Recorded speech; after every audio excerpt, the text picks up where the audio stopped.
Pronto, pessoal. Então, agora que você já está com seu livro Ápice, você vai abrir na página 165 para a gente fazer a nossa orientação do advérbio que a gente aprendeu no vídeo anterior, porque essa é a orientação 2, tá certo? E no vídeo anterior a gente viu, né, os advérbios, como a gente utiliza eles nas frases, para que a gente possa agora, nesse vídeo 2, fazer a nossa atividade no livro. Então, abra seu livro na página 165, onde a gente vai encontrar o quê? Advérbios, forma de marcar o tempo e o espaço nos textos. Vamos lá. Na reportagem que você leu, vocês lembram a reportagem lá que falava da rotina dos índios na tribo, né? Na tribo Darcy, na aldeia Darcy Betânia? Vocês lembram dessa reportagem, né? Então, nela havia algumas indicações, né? Ou seja, algumas frases que foram faladas que indicavam o lugar, ou seja, onde os fatos relatados aconteceram, né? Você descobriu também que os verbos nos textos indicam o modo, né? O modo indicativo ou subjuntivo e o tempo, presente, passado ou futuro, tá? Além dos verbos, há outras formas de marcar o tempo em um texto. Então vamos ver aqui. Leia e compare esses dois trechos. Nós temos o trecho A e o trecho B. Vamos lá. Os grilos soam solitários, há estrelas. O silêncio é quebrado pelos galhos que cantam. As crianças saem. Olha, aqui nós temos as frases, né? As orações, as frases. Porém, elas não estão completas. A gente pode utilizar outras palavrinhas para deixar essa frase com uma ideia melhor, para que o leitor possa ler, né, e compreender melhor o que está sendo dito. Então vamos ver o trecho B. No trecho B diz que os grilos soam solitários enquanto todos dormem na aldeia Darcy Betânia, lá no Mato Grosso. Ainda há estrelas no céu. O silêncio é quebrado a cada manhã, pelos galos que cantam antes do sol acordar, quando os primeiros raios iluminam a vida.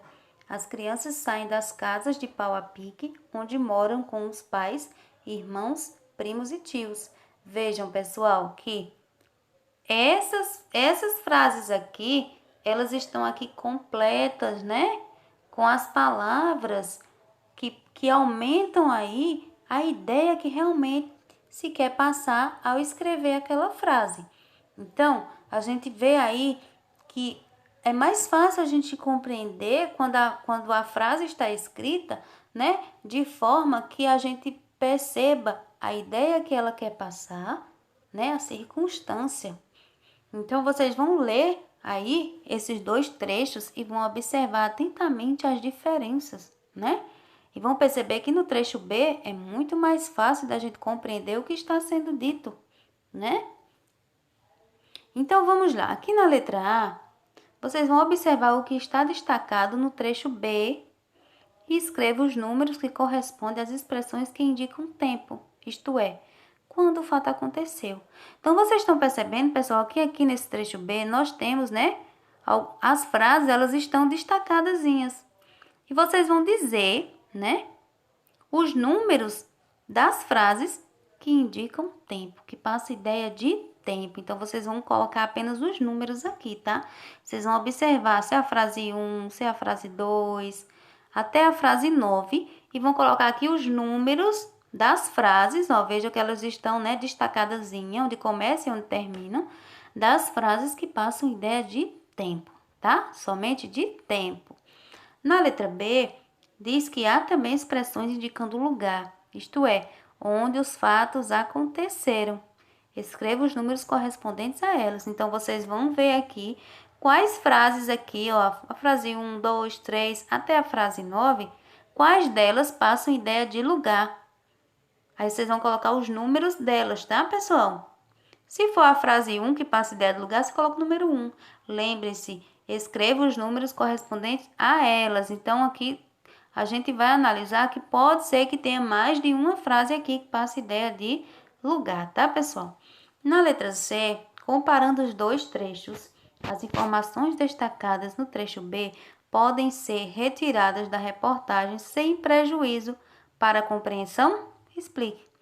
Vocês acham, pessoal, que se essas informações que estão no trecho B fossem retiradas, vocês acham que ficaria fácil a compreensão?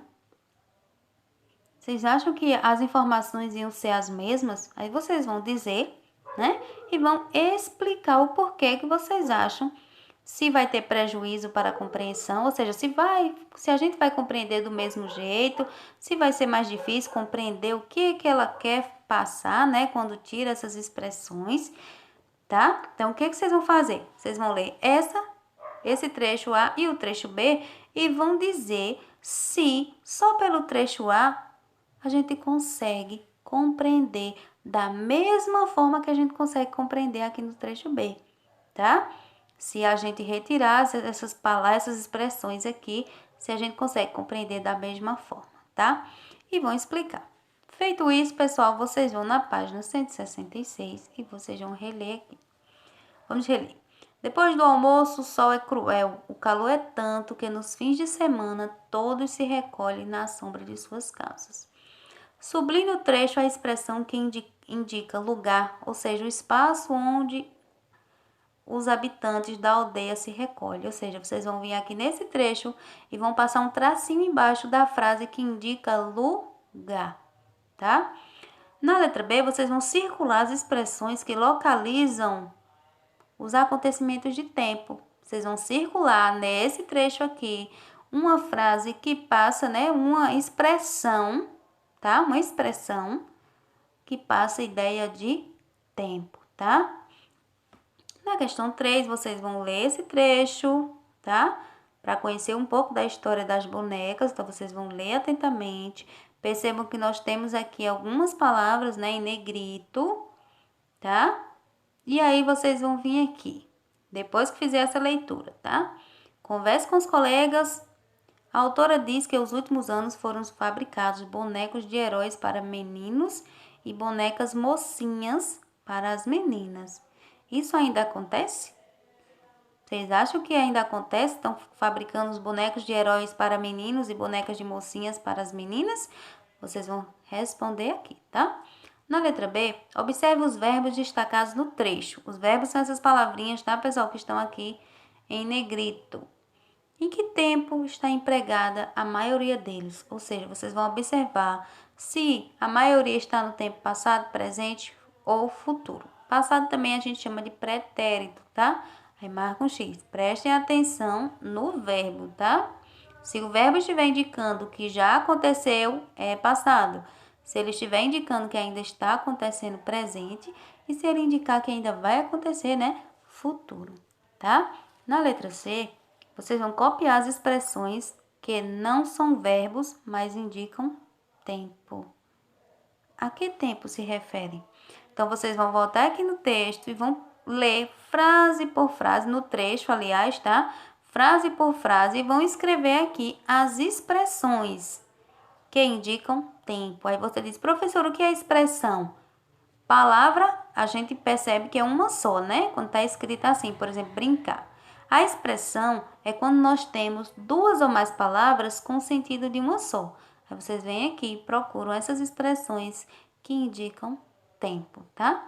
E para finalizar aqui na letra D, como as expressões de tempo organizam as informações apresentadas? Vocês acham que elas organizam, as informações foram apresentadas dos mais atuais para os mais antigos? Ou as informações foram apresentadas das mais antigas para as mais atuais, tá? Então, vocês vão ver aqui que essas expressões de tempo, elas estão organizando, né, essas informações que foram passadas aqui nesse trecho de uma dessas formas, ou da mais atual para a mais antiga, ou da mais antiga para a mais atual. Vocês vão marcar um X numa dessas aqui. Qualquer dúvida, pessoal, vocês já sabem. Vocês podem ou voltar o vídeo, esse vídeo aqui, ou o vídeo anterior, que a Pro explica os advérbios, né, as expressões. Ou então, entre em contato com o seu professor, sua professora, para que ela possa estar te ajudando. Mas não deixe de fazer sua atividade, porque é muito importante que você faça e faça sabendo o que você está fazendo, tá certo? Um abraço.